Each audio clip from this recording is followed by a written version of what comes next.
Hi, welcome to my channel. ఈరోజు వచ్చేసి నేను వేయించిన గోధుమలు అలాగే వేయించిన శనగపప్పు తీసుకొని ఇలా మిక్సీ పట్టేసుకొని పక్కన పెట్టేసుకున్నానండి. అయితే దీంతో నేనైతే దోశలు అయితే వేస్తున్నాను. తర్వాత అందులోనే కొంచెం మనం ఇంకా కొంచెం గోధుమ పిండి యాడ్ చేసుకుందాం.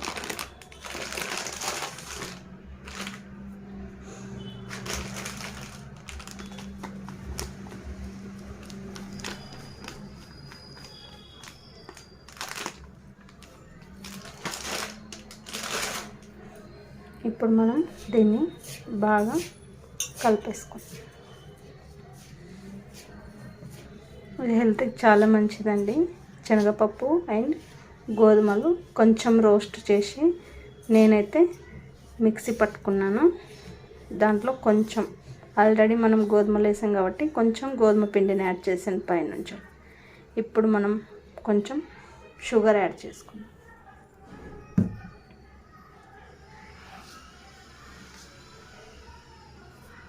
షుగర్ కావాలంటే షుగర్ యాడ్ చేసుకోండి, లేదా బెల్లం కావాలి అంటే బెల్లం కూడా యాడ్ చేసుకోవచ్చండి. నేనైతే ఒక 3 స్పూన్ వరకు షుగర్ యాడ్ చేశాను. ఇప్పుడు మనం కొంచెం వాటర్ యాడ్ చేసుకొని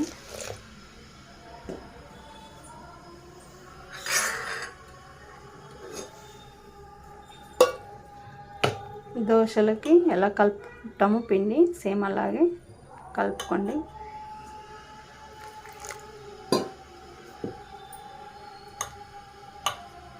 మనమైతే ఇలా పిండిని కలిపేసుకొని పక్కన పెట్టుకున్నాం కదండి.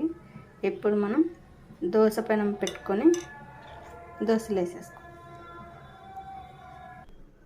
ఇప్పుడైతే మనం దోశ పెనం పెట్టేసుకొని నేనైతే కొంచెం నెయ్యి వాడుతున్నానండి.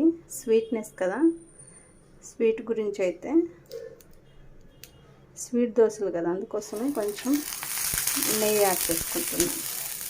మీరు కావాలంటే ఆయిల్ కూడా యాడ్ చేసుకోవచ్చు.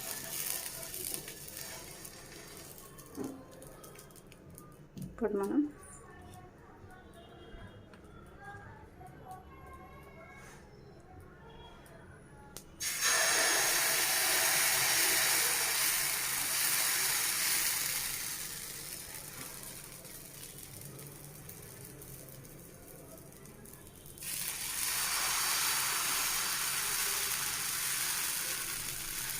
చాలండి. అంటే మళ్ళీ పెద్దగా అయితే స్వీట్ కదా, అందుకోసం ఇంత చిన్నవి చాలు.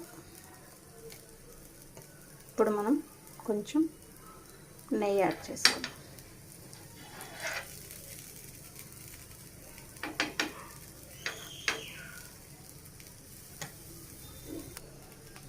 చూద్దామండి ఇప్పుడు.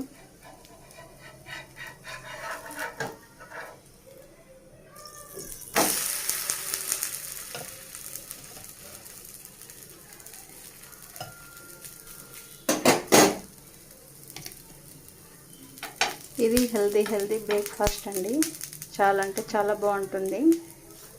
దీనికి కావాల్సింది ఓన్లీ వేయించిన గోధుమలు అలాగే శనగపప్పు రెండు కొంచెం వేయించి పిండిలాగా మిక్సీ పట్టేసుకోవడమే.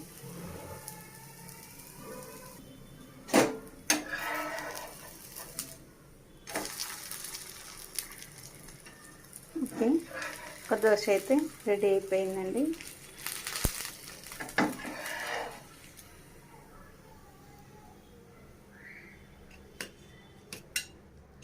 ఇలాగే ఇంకో 2-3 అయితే దోశలు వేసుకుందామండి.